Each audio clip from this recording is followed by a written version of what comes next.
So welcome everyone. I am Sherry Braithwaite, and I am the owner and founder of Dating Olympics LLC. My purpose for doing this video really is I have this community. We're just kind of building a community of unity. We're building it for mid-singles and for influencers.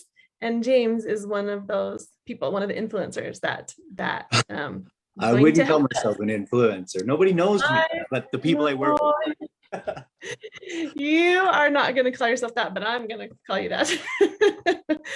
And it's because of the influence that you have on people. I guarantee you're an influencer by the things that you teach us. And that's why we're so excited to have you be a part of this.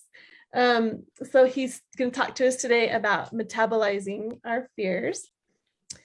He is an adaptability expert. He's also a team builder and a motivational speaker. He's very selective about his audiences. Typically, it's only the high-profile clients, right? Highly motivated executives who want help with their teams. But he's agreed to talk to us today. So we are highly motivated to learn from him and get motivated. So we're grateful that he's here to teach us. And he'll teach us not only how to overcome our fears, but also to help us to thrive in the face of the challenges and change, and to create a life that excites us. And I'm just excited to hear about these life-changing principles and techniques that James has to share with us. So James, welcome. Thank you so much for taking time to be with us today. I wanted to ask you first, before we jump in, just for us to get to know you a little bit.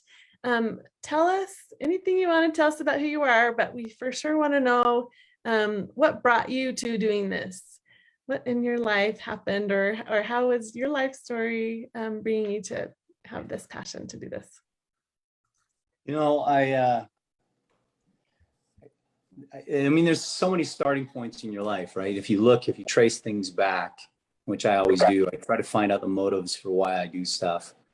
And anybody, there's starting points in everything. But for me, really the first kind of big awakening where I realized I got to deal with fear and overcome it was after I was in a 50-mile adventure race in the mountains in Canada, up in the Rockies near Banff. And I suffered a really serious injury, and I ended up in the hospital with all my ribs broken and a broken clavicle, and my whole arm was full of blood clots, and those clots went into my lungs. And my wife at the time was terrified as I was lying in the hospital, and she asked the doctor if I was going to be okay. And he said, if he gets through the night, he's got a really good chance. And I remember hearing that, and I wasn't scared at all. I knew I would live, and I didn't care if I died. I just was like, whatever. But the thing that I did care about, as I sat there, I realized I had never started my own company, and I had always wanted to, and I had been too scared to do it. And in juxtaposition of that moment with my death, I thought, this is absurd. I'm scared to start a business, and I'm not scared to die right now in this hospital. Yeah. And the incongruity of that really hit me. Why am I scared of this and not this? And this won't kill me. Like me failing in a business won't kill me. And I went through this process. And the moment I was able to get out of bed, it took me about 2 months, I started my own company. Awesome. And that started a chain of events that allowed me to realize what I was good at and where I really thrived, and got me in a position where I could be a coach, the coach I am today. Yeah. Well, good. So where did you get your training for this? You had, I'm sure, different coaches, different seminars and workshops and Sure. whatever. Yeah. I did my MBA in France, in Nice, on the coast of the Mediterranean. It was a beautiful place. And previous to that, I'd had many years of experience as a manager, VP of sales, stuff like that. And I would train a lot of people. And in the program I was in, we were all given, every student in the program was given an executive coach. So there was about 6 of us for every coach. And one of the coaches got terminally ill while I was in the program.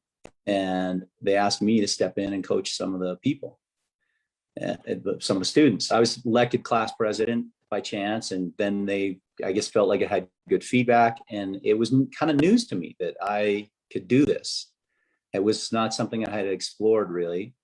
So I had the opportunity to work in that space during my program and was successful at it. And then I got hired on as a consultant with a consulting firm out of the program, and I worked for them for a number of years. And the consulting firm that I worked with specifically was about coaching. We would follow Bain and McKinsey around to their clients. And so when Bain or McKinsey would leave a plan on the table for their customer, we would go in and then we'd say, do you guys think you can actually follow this plan? And they would be like, no, we don't know how to do it. And so then we would coach the leaders to be able to fulfill that plan, to teach them how to use their abilities to follow the plan. And our goal was never to take over. Our goal was always to make them capable of doing it without us. And that was really fulfilling for me. I loved to be able to see somebody take the reins of their own life and create what they didn't think they could do initially. That was a fun thing for me. And I was good at it. And so I did it. And eventually one of the clients that I had worked with asked me to come back, and I worked with them part-time and started my own stuff. And then I've finally just gone out on my own. And now I really just focus in private equity and the tech industry and with entrepreneurs. The reason I'll talk to anyone, but I'm selective about who I work with, because I don't want to work with people that I don't think are willing to adapt in the way I expect them to. And I'll figure it out. Right. So cool. So everyone on this call, are you guys willing to adapt? Are you guys willing to take the challenges that he gives to us? Ruben says yes, thumbs up. We're all excited to adapt. You actually answered another question that I had. I'm always curious what keeps you doing it, what keeps you driven in it. And it sounds like you love to be able to help people to get that confidence and to step outside their fears and create the life that they love. And this is awesome. That's why we have you here. So I don't know how your format goes. We would love for you to just teach us, tell us however you do it. What is fear? We're going to hear about that and how to overcome it, and however you take it. Yeah, okay. So actually, there's one more thing that I think I'll answer about why I do what I do. And the other reason is in all the reading that I do and in all that I see in the coaching that I've done in business, I am watching the speed of change increase so rapidly. And particularly over the course of COVID, over this last, year and a half, 2 years that we've been looking, there has been a lot of requirement for change within the economic market, and businesses have not met that change. And still, I hear stories like Goldman Sachs. I'm talking to a girl that works there just the other day, and she says, yeah, when COVID, got to the point where we could come back into the office, they had all of these draconian rules of how they had to engage in the workplace. And it was just insane. And people just started quitting in droves because Goldman Sachs is still working in an old paradigm where they get to drudge their people into the ground. And after a year and a half of working from home and still being productive, these people are saying, no, we're not going to do that. Yet the people on top are unable to adapt to a new climate because they want to go back to what is comfortable, what is known, what is safe to them. They have not been opening themselves to what is next. There's a lot of that, isn't it? A lot of fear too. You say that the unknown, but you probably know, and I'm only going to guess what people, the greatest fear that most people have. Would you say that is fear of dying, that they're going to die from? I don't know. Maybe it's not. Yeah, no, I think I don't really worry about what your greatest fear is. What I worry about is what is the fear that's stopping you from achieving your next goal, right? And in business, there's very seldom a fear of dying that arises. Yeah. However, the need to adapt in order to move into that new space is crucial. And we have been living in a world where incremental change is acceptable. And we have a paradigm of leadership that protects anything but incremental change. And in order to create a singular event that is so powerfully dramatic that it changes the whole face of an industry, becomes a major struggle. Areas where that is not true is within the tech industry. In order for them to survive, they have had to completely change the way that they run their operations. The most, like Google, Facebook, when you look at these places that are the top places to work in the country, all of them have a very different leadership structure than what is traditionally there. It's much more open, much more collaborative. And in fact, there is time spent searching out new and unknown and stretching ourselves in spaces that where we are not comfortable. They give their employees that time, right? So they're constantly being challenged. Whereas most job descriptions, when you get an HR description, you come in, you got this list of, disgusting things that you're supposed to do. And it's like a indentured servitude, right? And so you come in and this mentality of growth and expansion within a workplace is limited to this scope of this is what I do, stay in my lane, do this. Silos are created. The ability to adapt and change is greatly limited. And so when I see this, my feeling is there's companies that I want to see survive. And if you have a company that's doing something that is really fascinating to me, I want you to know how to adapt because I want you to keep going. And so in the next 10 years, if we have 100 years of change that's supposed to happen in, the speed of change, we should see 100 years in the next 10. Wow. We're going to see some real difficulties, and we're going to see what we see. People retreating, getting angry, tribal stuff. That's the stuff we see in response to fear. This political polarization is all a result of fear. It's people acting in fear instead of openness and looking at what's real. And it's a tragedy to see. So that's why I've identified that I'm really good at this, and this is why I focus on it, because I think there's a huge need for it. Yes, and for many, many reasons. Yeah, many reasons. Good. So if you want me to get into it, I will talk to you. So we can talk about how to metabolize fear, if you're interested. Okay. Yeah. I'm going to open it up too. I'm looking at different views for it. And if people have questions that they want to pop in and you want to interrupt me with them because I can't see them, I'm happy to address them as we go, Sherry. So I'm just going to do it. I'm going to do the gallery view, and I'm going to check out. Yeah, I'll check on the chats. Anyone that throws in a question, but those are good. Okay. Yes. So yeah, tell us, teach us. We're ready. So the first thing I think sorry, I interrupted you. Sorry. Are we okay? We have our notes. I'm saying yes. Okay. So the first thing that I want to talk about is the anatomy of fear. And I think that probably a lot of people know this, but I want to get into it because the physical representation of it in our bodies is something that we all feel and respond to. And when we face something that is unknown due to evolution, right, or makes us uncomfortable, our amygdala responds to that. And we are so sensitive because that is the survival mode for us, right? We're so sensitive to anything that's out of the ordinary, that's not what we're used to, that fear can kick in.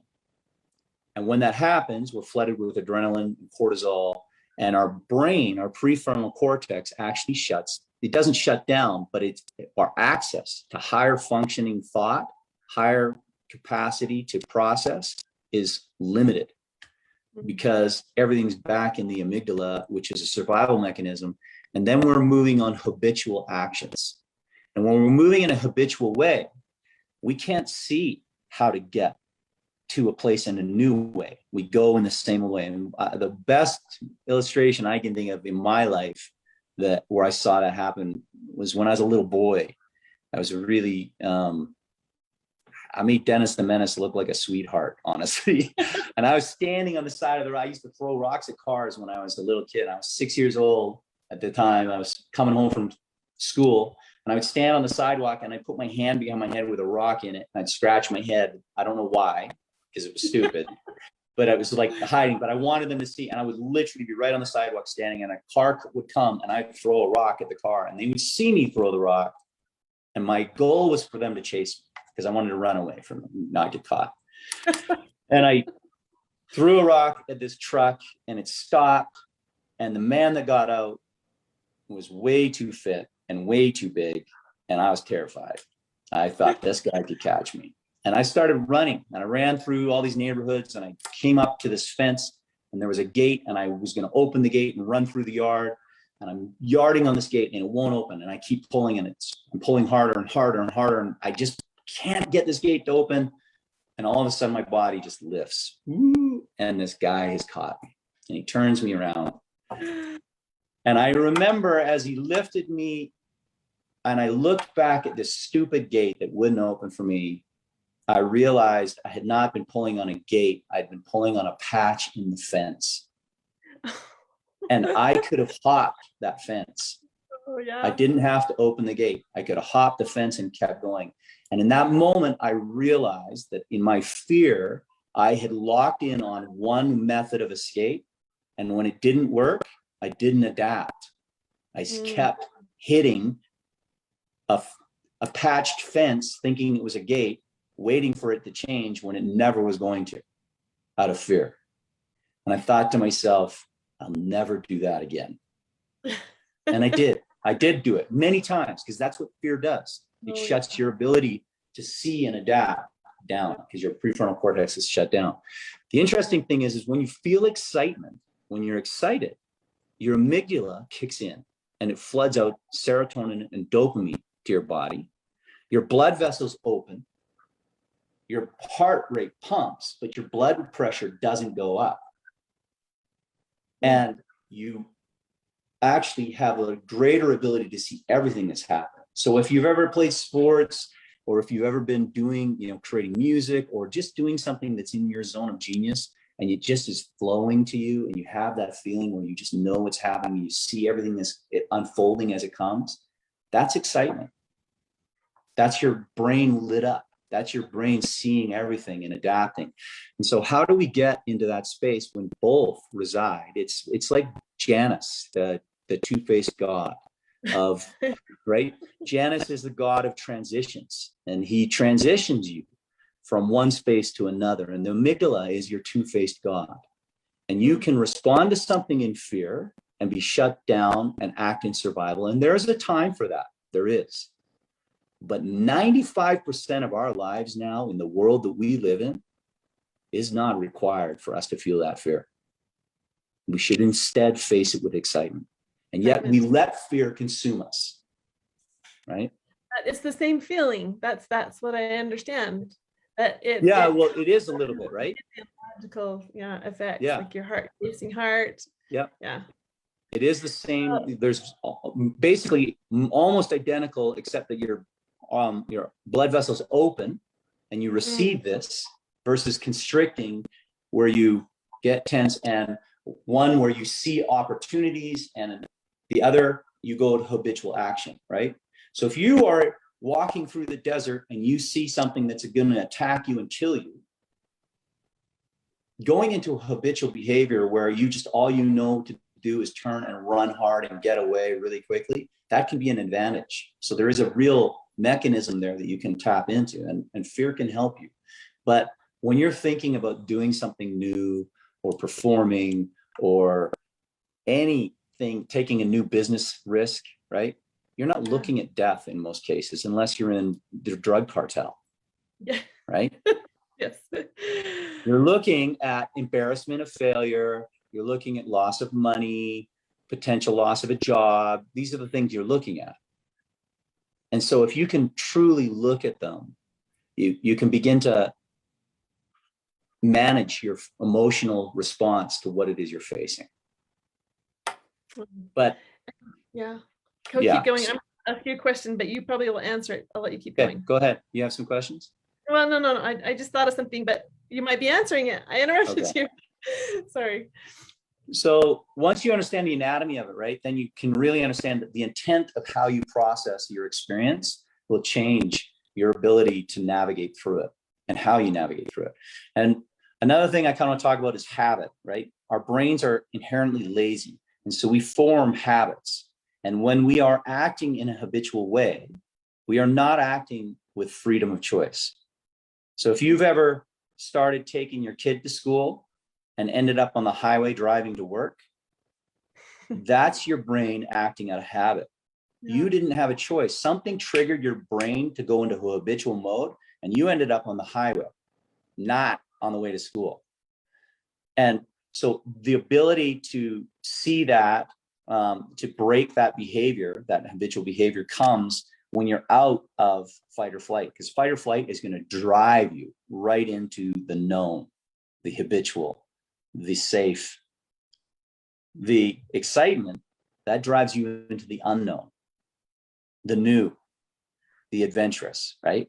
Yeah. That's what we're looking at. And so how you process that is so important, because you want to get out of the habitual behaviors that you've formed when you want to do something new, or really expand that. So the way to do this, the way to build this, first of all, is really to, if you take a look in your life, I'm just curious if people would want to take a look in their lives right now and just evaluate some spaces of things that you want to do, things that you have wanted to do or wish to do, and yet there's some sort of resistance there. And if you wrote a list of those things, what are the things that you're wishing to do but haven't yet done? For me, at the time when I first discovered it, was starting my own company. I wanted to do that, right? And the next thing, another thing that I worked on, I wanted to be able to sing in front of people and perform in front of people. I had never done it, but I wanted to. I have a list of these type of things that I want to do. I wanted to write a screenplay. I haven't done it, right? Why am I not doing it? Those are good. So do you want us to tell you what they are? Or so yeah, like if you'll write a few things down, and then a few people want to shout out like the top thing on their list, I'd be interested to, what I'll do is I'll ask you some questions about it if we have some volunteers that want to do that. Okay. I'll let you guys go first if you have anything you want to share. Coach Peggy. Yeah, I'm going to dive in. Okay. So, to catch you up, James, I published a book back in February, my first book I've ever published. Oh, congratulations. Thank you. And it's the silliest thing, because as I talk about it, people are going to go, wow, why would she not do that? I need to put together a Facebook group and start talking about it, making videos. It's actually 21 poems, and I've done drawings with them. It's like a self-compassion kind of book, self-healing kind of book. And I need to record these and put them on as blog posts on my website. Mm-hmm. And I am totally running away from doing this. Yeah, right. So, I mean, I have a background as an actress. I'm scared to be on camera, which is stupid because I've been on camera a lot. And that's where I'm at. I'm like, So how far have you delved into why you're not doing this? Have you thought about this? Yeah, I have thought about it. I'm going to be really vulnerable here. Yeah. I've been single for 1.5 years. I was married for 34 years. And I, like I said, I've been on camera, I've been on stage. It's not like, but I do have an issue. I feel like Facebook is a place where I meet guys, but I also am doing business. And it's just the idea of not looking my best is just stupid. It's just, that's what it is. Okay, it's just like that. Yeah. And it's just stupid. It's the stupidest thing. But that is part of it. Like, well, I don't, the technical stuff with it. I've got a couple of lights here, and I just need to, I need to just do it. Mm-hmm. But that is part of what has stopped me. And also really thinking, oh, nobody wants to watch this. Nobody wants to see that. But also the responsibility of running a group. Mm. I understand that it's going to take time. I can't just, let it sit for a week and not do anything with it. So I have to have content. I think it's important. I feel responsible to people. If I'm going to bring them into this, I want to know what I'm doing. That's another thing, is, do I know enough? Which is also, I recognize, is pretty silly because I've done so much work over the last, 20 years. So there you go. Okay. So when you think about doing this, right, getting into it, Where do you feel that block in your body? Where is it sitting?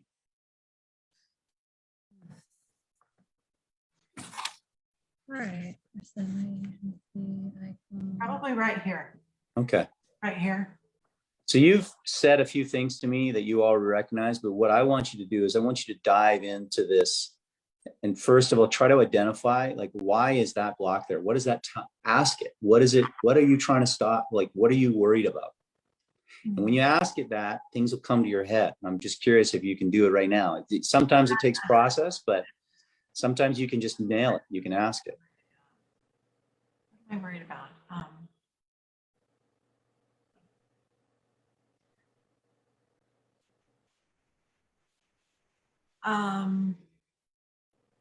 It has to do with, I mean, I see a younger me crying. Just worried that I won't be liked. Okay. That I won't be liked. Right? And I think, I have held, I've done a lot of work around my voice and speaking up. And so it's not as high up here, but it's interesting that it's close. And this is just another part of me, like, taking up space in the world, like really expressing who I am and sharing that with others. Again, which is kind of crazy because I have done that, but this is a whole new thing because this is my book. It's all original material, and it's not like it's new concepts. It's all the concepts we all know with healing and moving forward and facing fears and all of that. Interesting. I've got stuff in the book around that, but so that's okay. Yeah. So you hit some really powerful stuff there, right? So I'm going to reflect back to you, but I'm curious if this sounds, just let me know if I'm on track. So you have some concern from your childhood that if you speak up, you won't be liked. If your voice is heard, your true voice, you don't know that you have a voice that can be heard, that will bring you friends and keep you loved. Yeah. Maybe you think your voice is going to cause you to lose something. Maybe you feel like your voice, this is a total shot in the dark, but maybe you feel that your voice, when you used it, is what helped contribute to your divorce. Oh, I know that. Right? So that rejection. That's not totally it, but that is absolutely, when you said, if my voice is heard, I won't be liked. That was absolutely a part of it. So that rejection is a reflection of what you've experienced, right? So this is a fear your body is helping you. So you can thank it for sending you that, right? But then I want you to play out the worst case scenario in your mind of what could possibly happen if you completely blow this, if you do this, right? You read your poetry, you post it, you start a group, and people despise everything that you've posted, and it's a disaster. What happens? What is the worst thing that happens to you? I close the group. Okay. And personally, what happens to you? I get into all of it. So you feel shame? I probably would feel shame. I would probably feel like I know that would not happen, but exactly. But I know I want you to play it out, the worst case, right? So yeah. So worst case scenario, I would probably feel like I can't even go there right now to say this, that I should not ever do this again, that what I have to say has no value. It's hard for me to even feel that. I can say it, but I just can't even imagine that would be the case. Yeah, it would, I don't know. Yeah. So I get that, right? And so your worst case scenario doesn't actually involve death. So we can take that off the table. You're not going to die. It doesn't involve injury. We can take that off the table. It doesn't involve, does it involve an emotional breakdown? Does it push you that far? I don't think it would. I've done too much work. I don't think okay.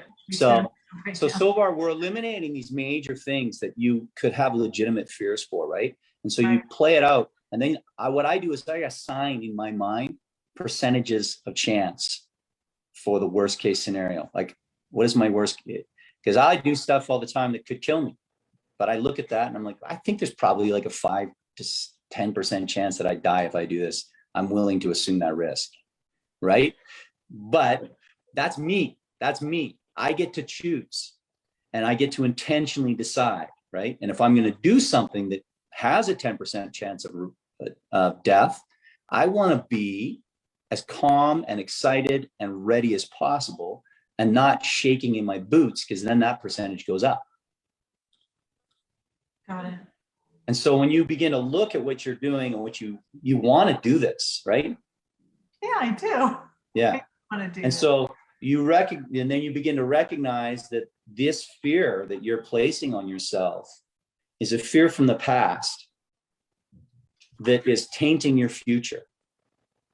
So you got to let go of that past by recognizing that past is not existing for you now into the future. And if it does, if that past is reflecting what could happen to you in the future, you've already played out the worst case scenario. And if you're able to live with it, then don't worry about it. That's the worst case. Now, these are all like, it's going to take some time to get you to the place of excitement, but that's the first process, right? The identifying kind of that you want to do something and that you're scared. And then what you're saying too is that to recognize as I go down through what's the worst that can happen and say, am I willing to take that risk? Mm-hmm. And so just really opening into, yeah, this is a possibility. Am I willing to take that risk? Okay, Yeah, that's great. So set an intent, right? Move with intention on this and be intentional about what you're scared of. Recognize it, open your mind to it. It's really important that you allow those feelings to come to the full to surface and to deal with them. Because if you don't, what typically happens when we move into a space of fear, because it's uncomfortable, we actually push those thoughts away from us. We don't confront them. Right. We wait for them to confront us. We're running from it. Yeah. So you have to turn and face your fear. You have to walk toward it. And then you can see it for what it is and choose to be excited about it now or choose to continue to be fearful. You can build your tolerance, right? And so that's one example. So thank you for giving me that, Coach Peggy. That was good. We're just kind of touching the surface of this, right? But you begin to see that there's an opportunity, I'm hoping, for you to move past this block. Yeah, for sure. I mean, yeah, I love everything you said. It's totally in line with everything I already in my conscious mind know and understand, but the way you say it and the way you're presenting it is really helpful. Totally. So the other thing, I'm just going to kind of step away from you right now and talk about kind of fear in general. The other thing with fear, I often will ask people, and it's more typically men that can't admit that they're scared of anything. But men will often say, I'm not scared of anything. There's nothing I'm scared of. And that can be true. However, if you have a number of things there, I think your capacity to handle pressure or like things that are uncertainty, risk, all of these things, if you have a lot of little things in your life that are kind of in a space of outside of the space of comfort for you, they stack. And that can become, all of those together can put you into a place of fight or flight. And I was literally just coaching, this guy's a CEO of this big company. And I could see he was in fear, even though he wouldn't admit it, because he was like, no, I'm not scared of anything. We do MMA fighting together. He's a tough guy. He's, got all this stuff. He's like real macho. And I was like, I think there's some stuff that is holding you back. He's like, no, I'm not scared of anything. There's nothing that scares me. I'm like, okay. And so I asked him, I do breathing exercises with people. And so I asked him to do this breathing exercise where you breathe into your stomach and it calms you. I do it for people that are in fight or flight or that I need to calm down. And this guy is sitting there, and I say, okay, now put your hands on your stomach, and I want you to slowly breathe into your stomach. And he takes a nice deep breath, and his chest just goes up and down. His stomach doesn't move. He is in fight or flight, and he cannot breathe into his stomach. Yeah. Right. And so then I am able to demonstrate to him, you're telling me you're not scared, but your body is telling me that you're in trauma, like you're in fight or flight right now. So tell me all the stuff you got going on. So he starts telling me this list of things that is just crushing him. Once it's added up, none of them individually scares him, but he has a comprehensive list of things that are variables he doesn't know about, and it creates a sense of fear for him. And then he acts out of fear. So everything becomes a ignition, like everything he does is reactive. Everything he does is urgent. Everything, it's all this stuff because he's not in a space of calm and reflection. And so if you're somebody that has a sense of no fear in your life, but you're still not getting some things accomplished, what I would say is look at your stack of things that you're doing, and then begin to identify the ones that are the hardest for you to accomplish, because I guarantee there's a block for you in there that you may not want to call fear, and that's okay. I don't care what you call it, but it has the DNA of fear within it, right? And so you can approach it in the same way. You look at it, where is that resistance in my body? And you can begin to break those down one at a time and pull yourself out of that response. Good.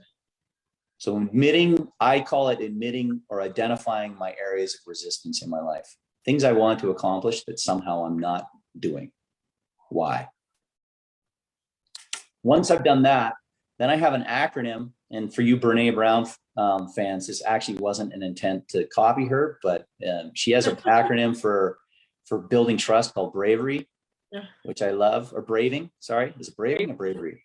Braving, like braving the wilderness. Yeah, braving the vault. Yeah. Anyway, so my acronym is called BRAVE. So if you want to accomplish fear, then what you do is you take that feeling that you have, and the first step is to boldly admit that you have fear. And for women, it seems to be easier than it is for men. And it's so important to admit it, because if you don't admit it, you cannot address it. You are still in that space where you're avoiding, right? Like Peggy was with her posting online. She wants to do it. She needs to do it, but she hasn't really evaluated it yet. Yeah. She hasn't dove in. Once you boldly admit it, that you have fear, then what you do is you need to go back and you need to recognize within yourself where you show up brave. Because the patterns of your bravery in your life can be applied to the places where you show up weak. So once you identify, I was the type of boy when I grew up that I was considered a brave boy, because I did things that boys did that were thought to be brave, right? I jumped off high stuff. I do flips. I broke lots of bones. I did lots of crazy stuff. And everyone's like, oh, you're so brave, right? But there were very significant deficits in my life of emotional weakness that I was terrified to show who I was vulnerably, because I was scared I wouldn't be accepted. Doesn't that sound familiar, Peggy? I was scared that of lots of things. There were many, many things in my life that I protected under a guise of bravery. And then once I realized I was scared, and I looked at where I showed up brave, like if I stand on the edge of a cliff and I want to dive off of it, I can do it. It's not a big deal for me. But I built that, right? I didn't start at a tall cliff. When I started on a 5-foot cliff. That's how I started diving. My highest dive is 65 feet, which is a lot higher than people think at 65 feet. But it took me time to build to that, right? It took me a whole summer to get from 5 feet to 65, a whole summer of diving. And I can now do it. Now, if you made me do it now, I wouldn't do it anymore. I haven't done it in so long because I don't dive from that high. It's not fun for me anymore. I'm an old guy, right? But if I had to, if you're going to kill my son, I could do it. I'd do it for you if you know, and I know I could pull it off. I wouldn't want to do it otherwise, that type of thing. But what I'm talking about is I had this space where I was brave and I could build my bravery through incremental growth. I knew, and I had all the confidence in the world, right? If you get me on a cliff, last summer I was in Oregon with my brother, and there was this big waterfall that had moss rocks on it, and we would slide down into this big pool below, about a 10-foot, 15-foot drop.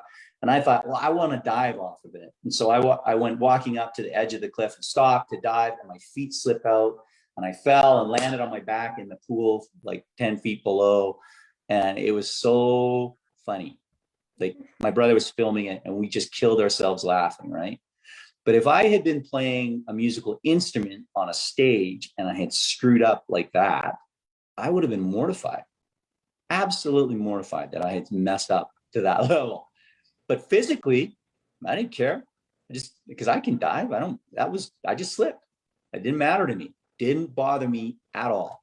You could laugh at me, but if I had been on stage singing and threw out a note that sounded like an ostrich and people laughed at me, I would have just been like, oh my gosh, I got to get out of here, right? It would have struck me really hard.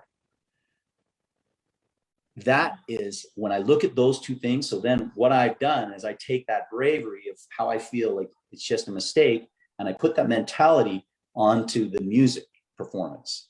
And I say, well, why can't I mess up in front of people and feel the way I do about diving?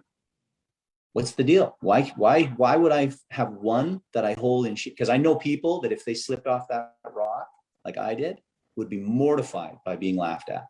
Yeah. All right. There are people that would be absolutely mortified. Now I'm never cliff diving again. And that's what would happen. So I look at those type of things where I'm brave. And then I say, okay, I'm brave here. I'm weak here. I'm going to take this mentality. I'm going to place it on that. And that's what you do when you show up brave. And you can figure that out. You'll see that in your own life. You'll see that exhibited in spaces in your life as you analyze it. Once you've recognized where you're brave, then you pick the one fear, so that you may have multiple fears, but what's the one? Only work on one at a time. This is where you got to be patient. So pick the one. So for Peggy, she was like, I want to start posting my poems on social media and record them and start a group, right? So she's got to get over her fear of engaging on social media. And even within that, there may be just one thing that she works on first. The biggest thing that's scaring her, or maybe not the biggest thing, the smallest one. Start on the smallest, whichever you're feeling comfortable with, or how significant that fear is. Because some things are phobias that are, or significant fears, you know, from a history of life that's taught us to be scared, and it may take some time to get through that, right? So you act on, after you recognize, you act on one fear at a time. That's the A in bravery. Then once you've decided to act on that one fear, we do what I did with Peggy. You verify the worst case scenario. You run through it. What is the worst thing that could possibly happen if I do this, the thing that I'm so scared of? And you lay it out. And then you have to consider, am I okay with this worst case scenario? If this all happens to me, can I accept this? And if the answer is yes, then you're in good shape. You go after it, right? If the answer is no, then, you know, maybe this isn't a fear that you want to overcome. Maybe you don't have the desire to overcome it. That's okay. You don't have to overcome everything. Then once you've decided that this fear may be significant for you, and the final thing that you do to overcome it is you extend your tolerance for that block, that fear, that thing that's holding you back, by engaging in an action that exposes you to that feeling of discomfort. So for me, I had a phobia of snakes, like a true phobia. I couldn't even see a picture of a snake without freaking out. So my dad had a subscription to National Geographic, and I'd flip through it as a kid. I loved the pictures. I loved seeing these different cultures and these places. It was my dream when I was a kid to become a National Geographic writer and travel the world and do this. This is what I thought I would do. And I would get to a page where there was a snake, and I would throw that magazine off my lap as if it was a live snake sitting in my lap. And then I would never touch that magazine again, ever. I knew the cover, and if I saw the cover of it, I wouldn't even get near it. That's how bad my phobia was. And I, as a boy who had friends that hunted snakes, and this was something that I could not, I had more shame of being a weak boy than I did of my phobia of snakes, honestly. And I decided I wanted to get over it. And so what I started to do was I would put my hand, I would get one of those magazines that I knew had a snake in it, and I would put my hand above the magazine. I wouldn't even touch it. And I would just sit there, and my hand would shake as I sat there looking at it. I would keep it there as long as I could. And then eventually it kind of got fun. It was turned into a bit of a game for me because I got used to it, right? And then it was like, oh, like that's kind of, and I would do it.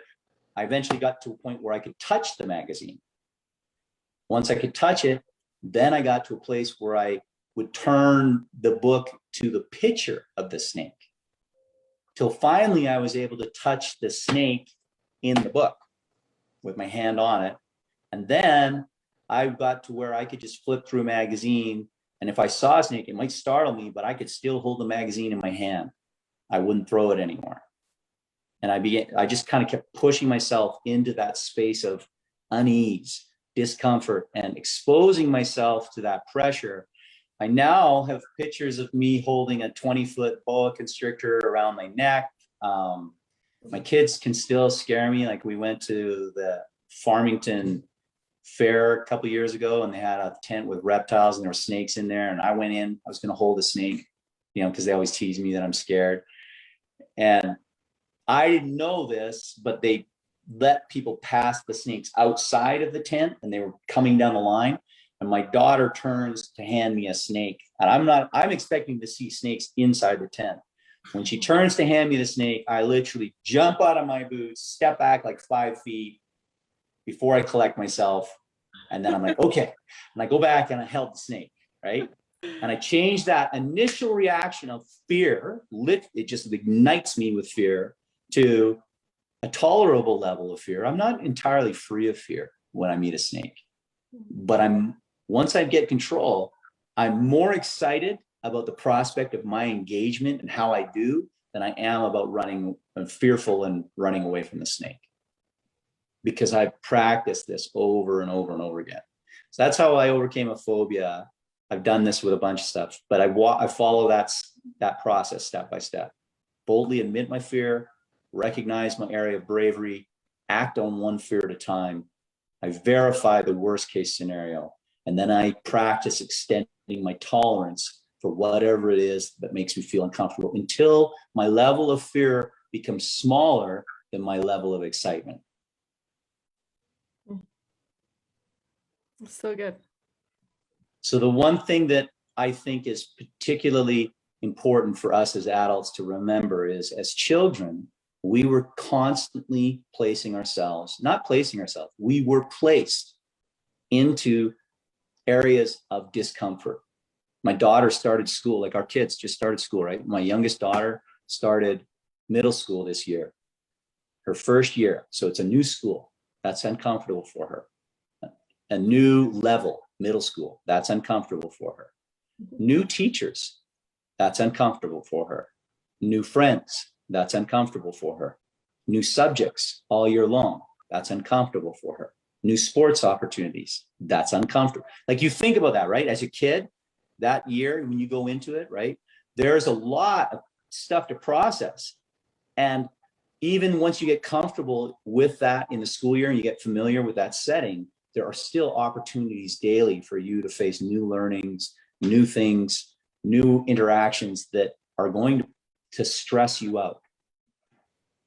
But you adapt to that as a kid, and it just is part of your life. But what happens as we get older is our area of comfort expands. Things that we are connected to become much greater. And unfortunately, in the world we live in, I believe that people talk about these triggers and things that scare us and we say, let's create this cocoon of comfort that we can stay in, where we won't have to face our triggers. We don't have to face that. And that is exactly the wrong mentality for somebody who wants to become adaptable. Seek your triggers. Yeah. Learn how to walk through them without them triggering you. And so you push yourself into that space. And as a kid, you don't have to push yourself. You're constantly exposed.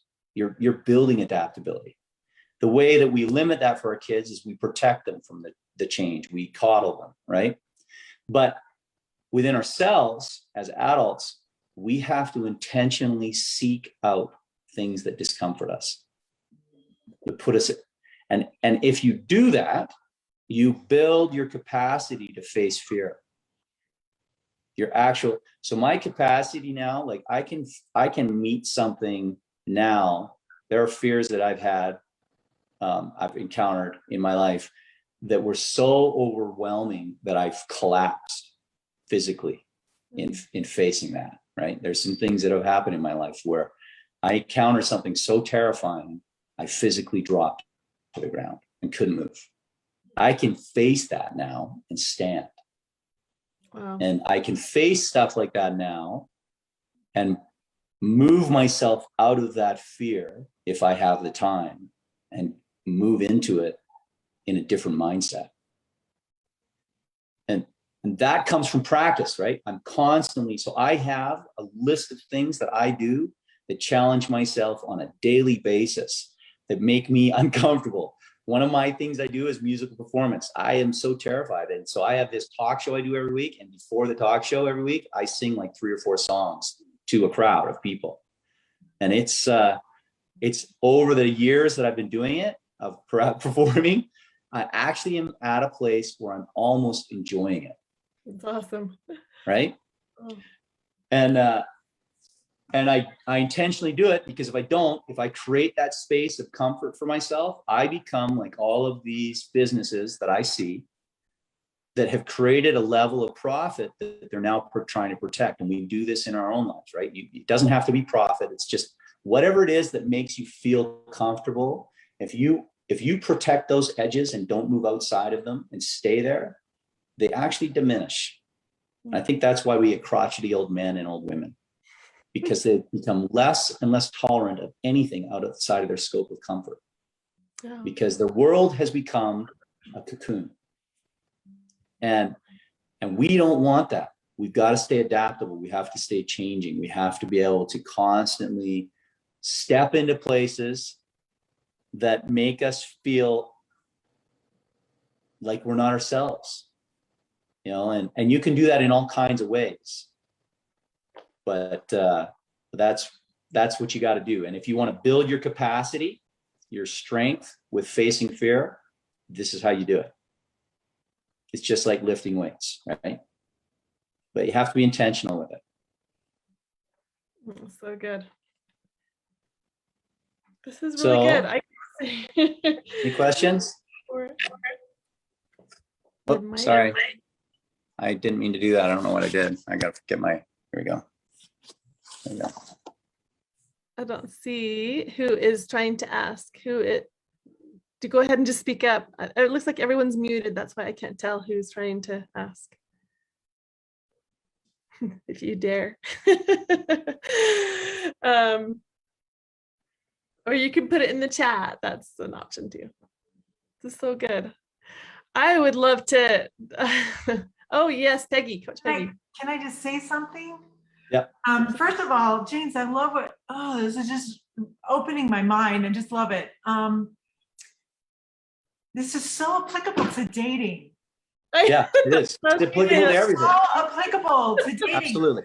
I remember when I first went to my first singles event, there's so many times when I've gone all by myself and I'm like, I'm willing to open into possibilities. I was at an event last night and I'm like, just to open my mind, I'm like, let's just let go of whatever my thoughts are that I might be bringing to the table here, whatever preconceived notions, however many people I've seen before, and let me just be open and be present with whatever's here. And it's so amazing how much life will bring new things to you. Anyway, I just wanted to say that. I think this is so spot on when it comes to dating and relationships. That's all. Just like, So yeah, and I'm glad you brought that up, because I didn't want to ask you, James, if you I'm trying to fit in what I know with what you have just taught.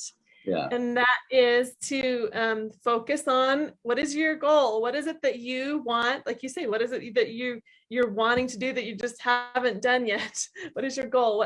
What does your life look like when you're in that place? To focus on that, and then and maybe sometimes the fears might diminish if they're less than your desire. I just wonder if that's part of the whole dating thing, because I'm the same way. I hate dating, but I just think being selective and enjoying the journey and going, dating people that you want to hang out with. But my ultimate goal seems so far away from where I am right now. And that's what I wonder, if that's part of it, is focus on what it is that you want to accomplish, and just do it. I don't know. Sharon looks like she has. I think it's interesting you bring it up, right? And if we talk about Brene Brown, and Brene Brown says, she says, don't shrink, don't puff up, stand your sacred ground. And that's the power of vulnerability, is standing on your sacred ground. And that requires you to really face your fears of where you feel inadequate, and also your fears of not showing up and being amazing. Right? Because you don't want to puff up, you don't want to diminish yourself. You want to just be who you are and show up. And that can be hard to do, particularly in dating, because you have these ideas of, what if people don't like this about me, or like that about me, or whatever, right? And honestly, and I'm sorry, I'm going to swear because that's what I do. Stupid, right? You need people to see you in the whole gamut of where you were at. You need to show up as you are. And if the people if you're showing up as you are, and the people that you're attracting are not the people you want, quit blaming the people. Yes. Yep. Right? I see this all the time. Why are all these men like this? Or why are all these women like this? I hear these questions on these singles groups all the time. What, men are always doing this, women are always doing this. And I think, no, they're not. Yeah. I don't meet people like that, because right. I don't attract people like that. Yeah. Right. True. And when I was attracting people I was not happy with, what I looked at was, what am I bringing to the table that makes those people think I'm a worthy candidate? Yeah. Right. And then I changed what I was bringing to the table, and I kept changing it until I felt like I had a candidate. Like, I don't have a girlfriend, but I feel like I'm meeting people now that I'm interested in. Yeah. Whereas I wasn't before. And it wasn't anybody's fault but me. And I think that fear of admitting, oh, I'm attracting what I'm putting out there, is hard to look at. Vulnerability requires real courage. And it's exciting to do. Sorry, go ahead. No, I'm just wondering if there are some people that just get attracted to everyone. Yeah. I just wonder sometimes if, you just still want to be polite, but I do wonder if I'm attracting some of the wrong people just because they just are actively engaged in. We don't attract them, we allow them to stay. Yeah. What did you say? I said, we don't attract them, we allow them to stay. Yeah, you always are going to attract people outside of what you want, but you should be getting a group of people at least that you're like, okay, these are some acceptable ones, right? But if all you're attracting is people you're not interested in, then it's you. Right. And it just takes one. I always say that. I don't want to waste my time with someone else's husband. I just want this one. Yeah. So I think that's important too, to keep your mind focused. Just focus on that end goal, on anything that you're shooting for.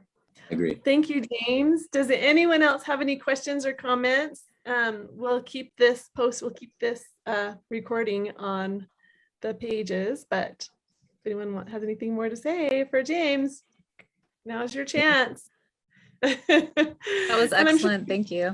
It was really good. Good. And thanks, Peggy, for being vulnerable. I just worked through something while you were working through it. So thank you, James, and thank you, Peggy. Okay, James. Well, yeah, thank you. Thanks for your time. Appreciate you letting me come on. Thanks, guys. Goodbye. Bye.